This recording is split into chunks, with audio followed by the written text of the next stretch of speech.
amigos da TV Justiça, está no ar mais uma edição do nosso programa Prova Final. Eu sou Maria Patrícia Vanzolini, professora de Direito Penal, e esse programa é uma parceria da TV Justiça com a rede de ensino LFG. O nosso programa é dividido em 3 blocos. No primeiro bloco, nós teremos uma pequena exposição sobre o tema escolhido para a aula de hoje. No segundo bloco, eu responderei a perguntas de candidatos do Brasil inteiro a respeito daquele tema escolhido. E o terceiro bloco, aí é o X da questão. Nós vamos resolver juntos questões de exame de OAB sobre aquele tema.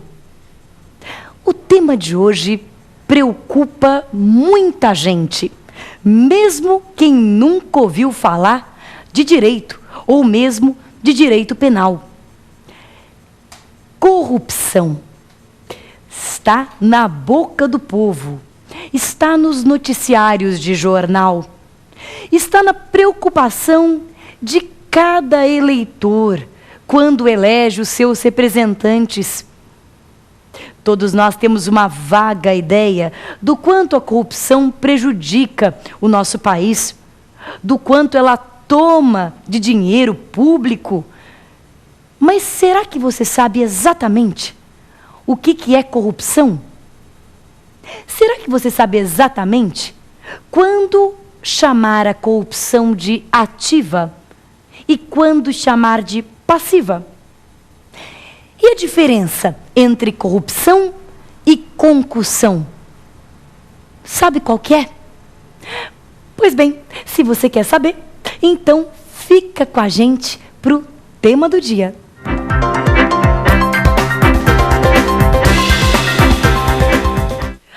Corrupção é um tema, então, bastante atual, tristemente atual. Nós não gostaríamos que fosse assim, mas, infelizmente, ela está o tempo todo na mídia, nos jornais. E de concussão? De concussão a gente pouco ouve falar. Mas será que ela acontece menos? Ou será que existe aí uma confusão de nomenclatura? Os crimes praticados por funcionário público contra a administração estão lá no último título do Código Penal. O último título da parte especial do Código Penal são os crimes contra a administração. E aí, os crimes praticados por funcionário público contra a administração têm todo o destaque. Dentre esses crimes praticados por funcionários públicos contra a administração, existem 2 que acabam sendo bem parecidos e, portanto, geram uma certa confusão. O primeiro deles chama-se concussão.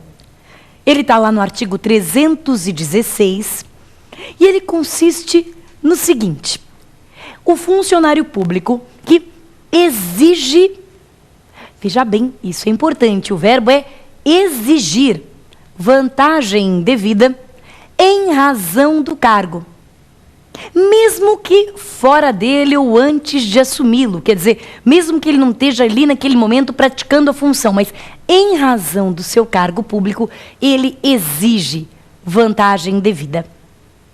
Essa conduta de exigir configura o crime de concussão, que está lá no artigo, portanto, 316. Nota que o verbo exigir expressa uma conduta grave, expressa uma coisa coercitiva, obrigatória. Exigir quer dizer obrigar alguém a fazer aquilo que a pessoa não faria espontaneamente. Exigir. E por que eu estou frisando tanto esse verbo exigir? Porque é aí que mora o principal e mais importante diferencial entre concussão e corrupção passiva. O crime do artigo 317, chamado corrupção passiva, tem 3 verbos. O primeiro deles é solicitar. Solicitar a vantagem devida em razão do cargo, mesmo que fora dele ou antes de assumi-lo. Agora, eu acho que é claro para todo mundo que exigir é uma conduta mais forte do que solicitar, né? Exigir, eu mando, eu obrigo, eu constranjo. Solicitar tem aquela tônica de pedir, de requerer. Então veja que a diferença abstrata é bem visível. Na concussão, exigir, vantagem. Na corrupção, solicitar, vantagem. Então a corrupção, em tese, é um crime mais leve do que a concussão, porque solicitar é mais leve.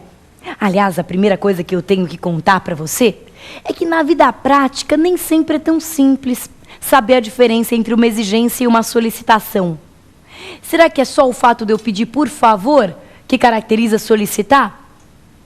E o fato de eu ser grosseiro e dizer, olha, passo o dinheiro, significa exigir?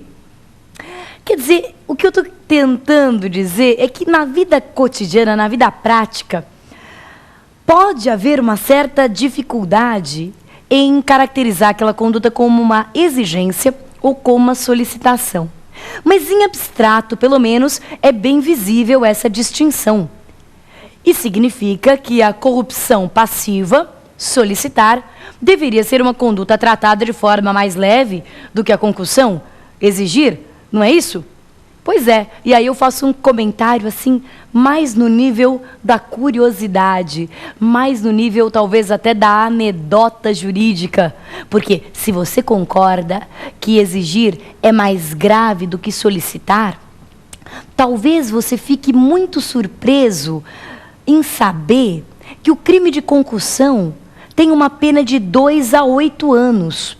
E o crime de corrupção, aquele solicitar, tem pena de 2 a 12. Concussão 2 a 8. A corrupção 2 a 12. Esquisito, né? Eu acho. Mas coisas de meu Brasil brasileiro. Isso acontece, meu caro amigo, porque o nosso legislador, na hora de aprovar um projeto de lei, ele trata a legislação brasileira como uma colcha de retalhos.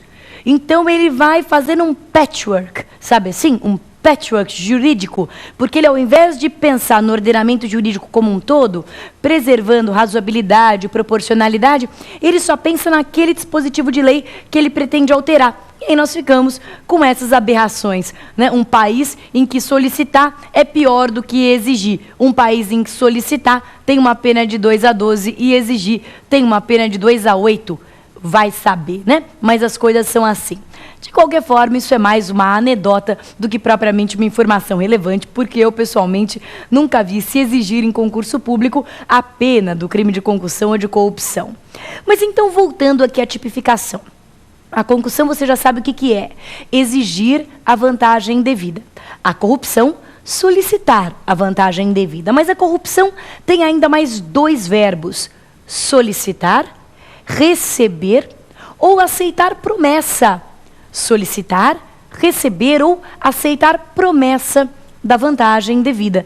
Então, vamos diferenciar as duas condutas? Concussão, exigir. Corrupção passiva, solicitar, aceitar promessa ou receber a vantagem devida. Bem, mas isso me leva a ter que diferenciar um outro tipo penal. Porque quando eu te digo que o funcionário público que solicita, pensemos hipoteticamente aqui numa situação, você está dirigindo em excesso de velocidade, por exemplo, você é parado por um policial rodoviário e esse policial gentilmente solicita uma determinada vantagem para deixar de te aplicar a multa, ou melhor, para deixar de te autuar administrativamente. Pois bem, esta conduta do funcionário público ativa a conduta do funcionário que partiu dele. Não, imaginemos que você seja uma pessoa absolutamente reta, que eu espero que seja. Imaginemos que você fale, não,